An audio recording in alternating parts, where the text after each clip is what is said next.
Низ добро утро секој утро, ние сега се селиме и во Охрид да видиме и таму што се случува, а тоа ќе го дознаеме и слушнеме од нашата репортерка Росица, вам позната Голабовска се разбира, и јас тука ќе ги поздравам токму неа и незиниот гостин. Росица, добро ви утро.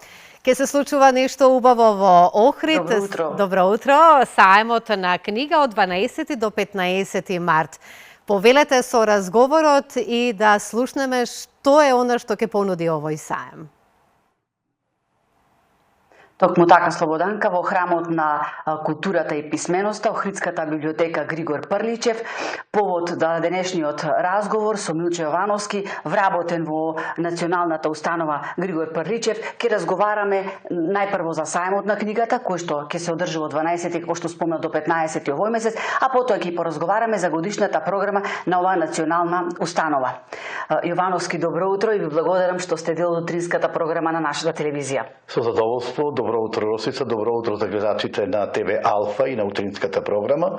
Ви благодариме во име на библиотеката што дојдовте и не посетувате и едноставно информирате за сето она што е актуелно во нашата институција. Рековме, саемот ќе се одржи од 12 до 15 овој месец во една фреквентна локација во Охридскиот трговски центар. Колку има покажа интерес издавачките куки, со колку дела ние немаме, Јовановски, можност често да посетуваме вакви сајми, верувам дека ќе биде тоа на огромно задоволство на читателите.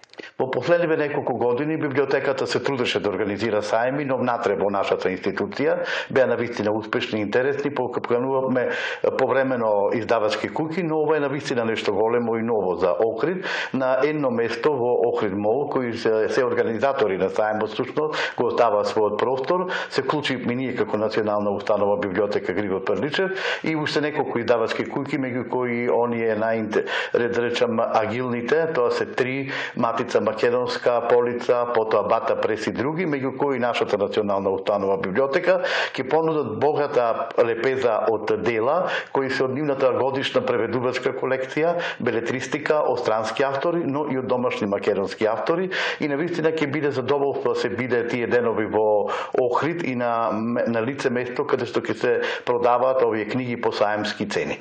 Свој штанд ќе има и библиотеката, што вие ќе изложите на продажба?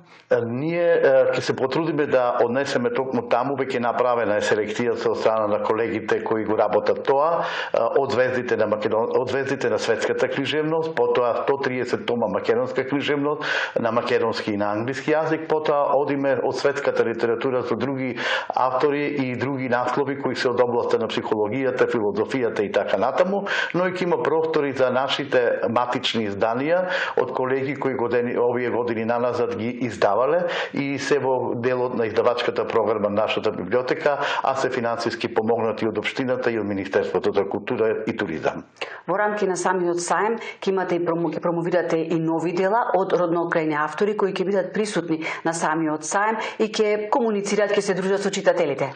Па тоа е можеби најубавото нешто што ќе се случи, затоа што авторите тоа и го сакаат и на некој начин е чест да се биде представен и на еден ваков саем на книгата, налик на оние кои што се одржуваат во Скопје или во светот.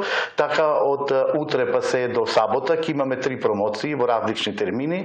Едната промоција е на почитуваниот Мирко Томовски, потоа следниот ден е новата стихозбирка на нашата Емилија Карамфиловска, а во сабота ќе биде промовиран повторно романот на Марина Шикова Димовска под наслов Повторно роден, кој веќе привлече големо внимание кај јавноста со својата промоција неодамна, а сите овие на некој начин автори ќе бидат тука присутни по неколку часа на штандот на библиотеката и едноставно ќе ги потпишуваат купените книги и ќе се дружат со сите оние кои што ќе дојдат на саемот. Колку ваквите настани како саемот, Јовановски, можат да ја поттикнат културата на читање, особено кај младата популација?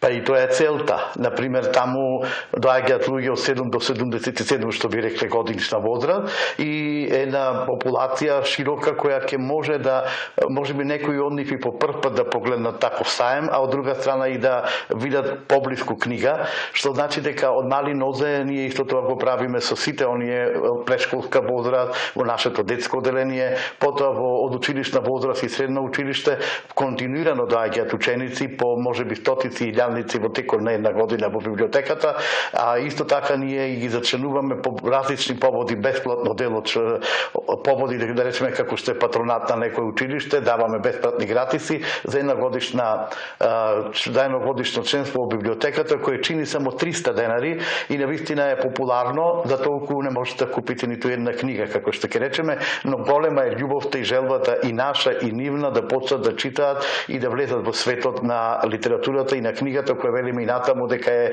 најдобриот другар. Посакува Милчо навистина овој сајм да биде традиционален и да добие пошироки размери.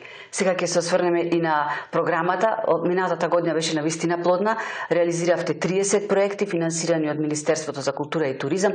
Да издвоиме нешто од она што го сработивте.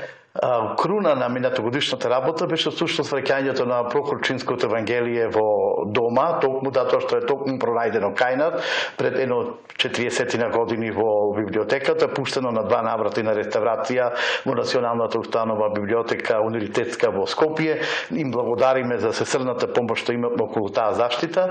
Ние создадовме услови, пред неколку години го направивме со помош на Министерството депото за чување во такви прилики на такви вредни книги во посебни услови и веќе го добивме назад по текот на минатата година, го побаравме и направивме веќе некоја реплика и наскоро приличевата одеја која веќе се реконструира, ќе биде поставено токму и тоа Прохорчинско евангелие, ќе ги повикаме и туристичките работници, односно туристичките водичи да дојдат, да го видат, да го погледнат и да го вклучат во својата понуда, затоа што знаеме дека Охрид е познат како словенски Ерусалим или Ерусалим на Балканот, со тој начин што и ова евангелие ќе биде можеби интересно за една популација на туристи кои доаѓаат во Охрид. Имаме и неколку ред други проекти кои сега поради интерес на времето само ќе кажам дека беа прекрасно реализирани со многу голем број посетители. Сите колеги беа, да речем, ремносни, ги завршија во време и уште нешто што би сакал да го кажам е тоа дека ние и покрај тие средства кои добиваме Министерството за култура, вложуваме и своји средства. Например, минатата година близу 50 на промоции на наши роднокрени автори, на други писатели од Македонија и светот беа промовирани во нашата библиотека. Накратко, бидејќи времето не гази, годинава ќе реализирате 45 проекти, нов е начинот на финансирање, сами ги распоредувате тие средства, што ќе издвоите? 28 проекти од тие 45 дадоа зелено светло управниот одбор. Се разбира, селекцијата е направи претходно нашата директорка Христина Трпеска, на која и благодариме за сесрната помош и убава соработка меѓу нас и колегите и се разбира и јавноста.